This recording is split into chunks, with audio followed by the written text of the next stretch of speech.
Okay, folks, the Senate has just passed a bill that will make Juneteenth, that's June 19th, a federal holiday. And Juneteenth, if you're not familiar with it, is a holiday celebrated largely by black people, which commemorates the arrival of news in Texas that slavery had come to an end throughout the South. That happened in June 19th of 1865. Now, slavery itself as an institution did not formally meet its end until the ratification of the 13th Amendment in December of 1865.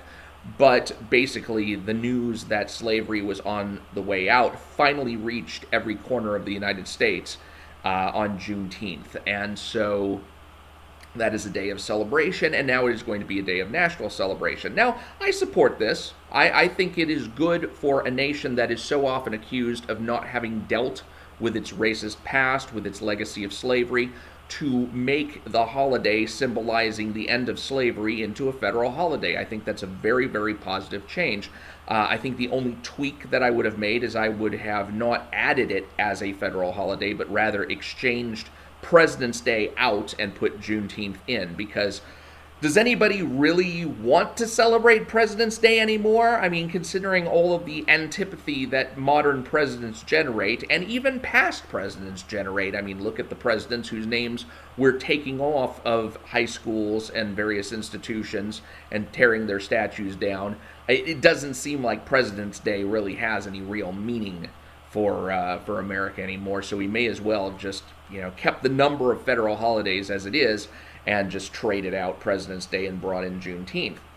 Now, that being said, largely when I looked at Twitter where the announcement was taking place, the announcements were celebratory.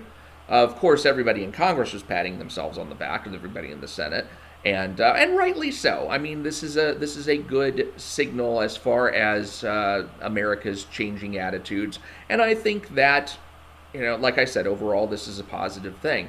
But I did see some people on Twitter saying disturbing things, and those disturbing things went along these lines.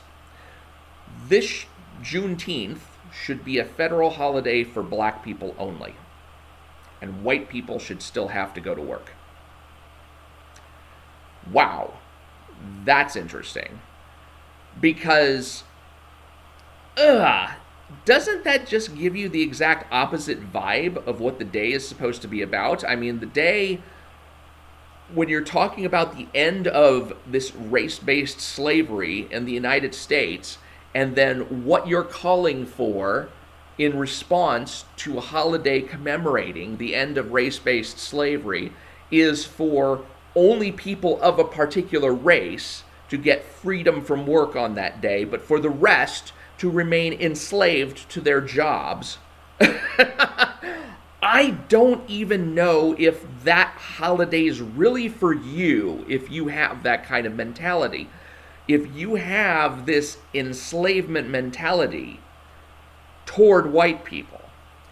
And, that is the thing that gets me about the cries for reparations, and especially what I see as the doomed idea of a reparations that doesn't only target black people. I've heard this from various commentators that what we need in America is not so much race-based reparations where you basically start paying out money to people of a certain race, but rather put in things that are generalized benefits, like free college education, free student loan assistance, or free meal assistance, or things that, because minorities exist by and large on the lower end of the economic spectrum, or at least the minorities who we're looking to target with reparations do, then if you put into place any kind of policy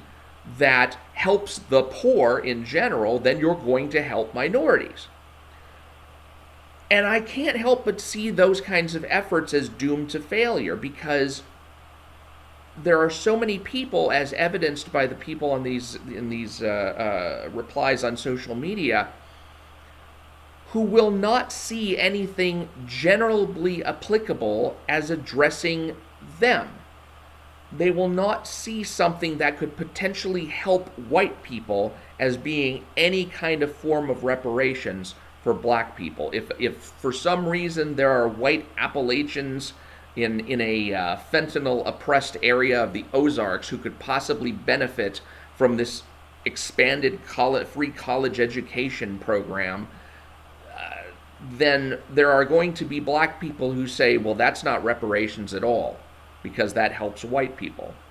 And the mentality that is embedded in this kind of protest is the idea that I can't win unless you lose. And nowhere is this mentality more on display, just in the fact that Black Lives Matter still refuses to pick up what I consider to be the free money on the table and change its name to All Lives Matter. Because think about it, if you've got an organization called Black Lives Matter, well, someone who looks like me or someone who at least doesn't look black could go into that organization thinking to himself, well, how is this going to benefit me in some way? Because I'm not being told that my life matters. Whereas a simple name change to All Lives Matter, who's going to be able to resist the pull of that kind of organization? It's like now you have an opportunity to join an organization that not only says that Black Lives Matter, but that your life matters too. And that there is this reciprocity. There is this idea that, if I help you, maybe it'll help me. But that's exactly the kind of mentality that there is a segment of the black population who can't stand the idea that maybe something that helps black people will also help white people, because they see white people as the enemy. So, on one hand, I'm saying yes, despite the animosity that some people are displaying in response to this,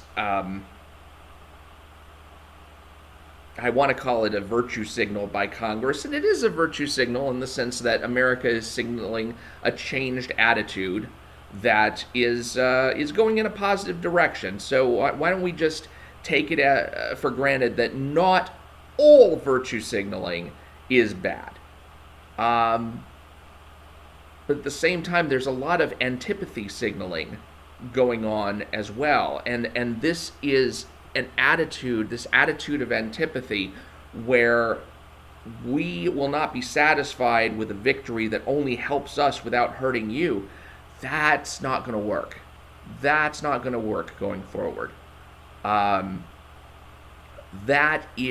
kind of enemy politics, that kind of us versus them politics, is something that we can't have going forward. That's not the ideal. The ideal is, how do we all cooperate with one another in such a way that we are all uplifted? Not how is it that we can tear down this one particular group who has been uplifted beyond the rest. And that's one of the reasons why, for example, critical race theory is labeled as cultural Marxism. It's because it inculcates this attitude that it is not good enough to lift up people who have, or people of certain races who have been oppressed, without also the diminishing and the tearing down and the regression of the people who historically have benefited from the oppression of people of certain races. That is a class warfare, and class warfare is Marxism.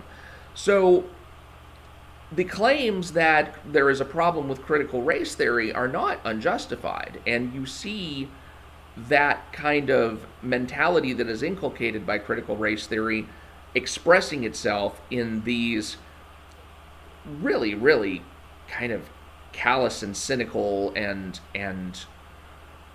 just coming from a position of hate expressions by people who are talking about, let's make Juneteenth a blacks-only holiday. We need better. We need a better attitude for America. And I hope, really, that establishing Juneteenth as this new federal holiday will help us make some progress toward that, to make that progress toward that new let's all come together and celebrate freedom attitude. But there's still work to be done on both sides. I'm Mike Partika. Thanks for listening. Please do hit subscribe, and also check out my Amazon page. I've got some books there, and I hope to be adding a fifth book in the near future. And I will talk to you later.